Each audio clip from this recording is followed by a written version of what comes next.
Simone, thank you for joining us for NBC Local 33 News at 10. Well, in effect today, people in Louisiana can now carry a concealed gun without a permit. Scary moment for a DOTD worker goes viral. Take a look at your screen. An 18-wheeler crashing into a DOTD bucket truck. Right now, we know an officer and a suspect has been shot. If we can keep rolling on this, it looks like they're going to do a press conference and give us some more information as to what happened here inside this shopping center along I-12. Can you tell us what happened here? Why is this so special for you? It's special because this is where it all started. Like all my rap stories, everything I rap about started in Baton Rouge. You raised concerns about chemical abortion drugs. Yes. What are those risks that you're seeing, and what do you think Congress should do about them? No different than let's put my microphone back on. My microphone, he's suggesting he's not racist. I said we take a look at his work. Senator Gary Carter Jr.'s name is no longer listed on the Senate and Government Affairs Committee. What you were just listening to is a press conference there held at BRPD headquarters. One thing that we learned that is new is that no one attempted to call 911. The polls open at 7 a.m. tomorrow morning, meaning you have 11 hours to vote before the polls close at 8 p.m. You made yourself loud and clear about having boots on the ground. Literally, you had boots on the ground all day today. The driver of the vehicle landed right here, taking out this window, leaving behind broken pieces of brick and Bibles. See, this tree nearly missed the home, coming all the way over to the carport. We're riding off into the sunrise, and coming up, we're going to talk about the clear bag policy. You can just feel the love no matter what. And that love is here tonight. You can come right here to Zealand Street Market to leave Stephanie a message. And if you look over here to your left here, you will see over 100 people. To the right. There you go. Muscle up. Down. Law enforcement agencies and officials on Bourbon Street to not only pay their respects to those who lost their lives. Fire officials say the Barbera Chevrolet, a well-known dealership in Napoleonville, could be a total loss to the community. And people who are trying to get jobs, what message do you have for them if they are trying to work and get assistance as well? Again, I would say to go to LouisianaWorks.net. Just into our newsroom moments ago, Don Lemon, the former CNN news anchor, was arrested overnight. The man is dead following a shooting Friday night. Here's what it looked like. A very active scene. This is on the corner of Bluebonnet Boulevard. Tanner, can you tell me how beneficial and how crucial this campaign is to the Salvation Army? Of course. I have a song for you guys this morning. And what is that song? Sunny days. Everybody loves it. Oh, I thought you were going to do the Sesame Street version. That's what I thought. Are you going to get into a little too? Okay, I see you. Okay. Coach G says boxing is more than just hands. It's a full body workout. In coming weeks, LSU fans will see more than one name on the basketball court, a woman's name.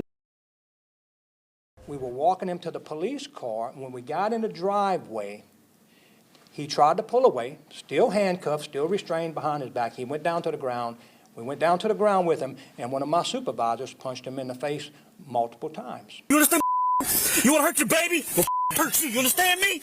At that point, that was excessive force. Should not have happened.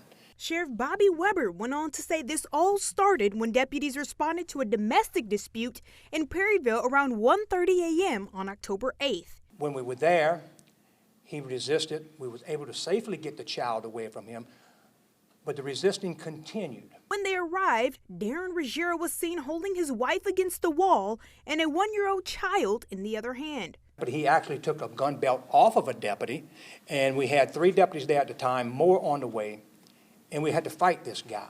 Ruggiero was eventually placed in handcuffs. While being escorted to the car, he tried to pull away from deputies. Still restrained, Ruggiero was taken to the ground. That's when Seth Boudreaux, a deputy at the time, punched Ruggiero in the face, saying, You want to hurt your baby? Well, hurt you. It's important for us, for the transparency of our department, that when we find something that's wrong, that we can self-report, we can take care of these issues, and we can learn from it and move on. Boudreaux was arrested on Wednesday, but since bonded out, Ruggiero remains in jail while awaiting a bond hearing. Leroy wasn't comfortable around a lot of people, didn't like sports, and we said, you know what?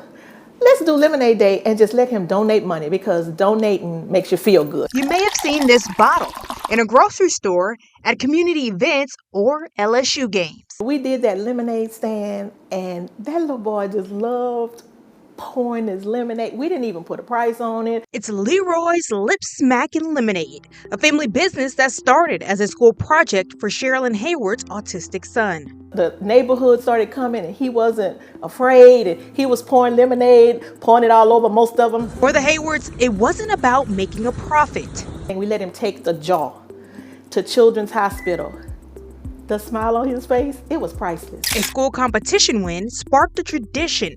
Lemonade sales for the Children's Hospital, raising about $500 in that first year, chasing a goal to outdo the next. And we did that. We sold more lemonade that year than any other kid in Louisiana. And that act of generosity earned Leroy the Entrepreneur of the Year award with the LSU 100, leading the mother and son duo to something beyond what they could imagine. I said, not only is our lemonade good, but maybe we could make an impact with other special needs kids, because we were looking to help our son just communicate and be in society, be able to function. In 2014, Leroy's Lemonade became an official business. 2 years later, she and her husband made an investment landing them in their dream location. We had been putting away a college fund for Leroy. We realized he's not gonna go to college, let's just be real.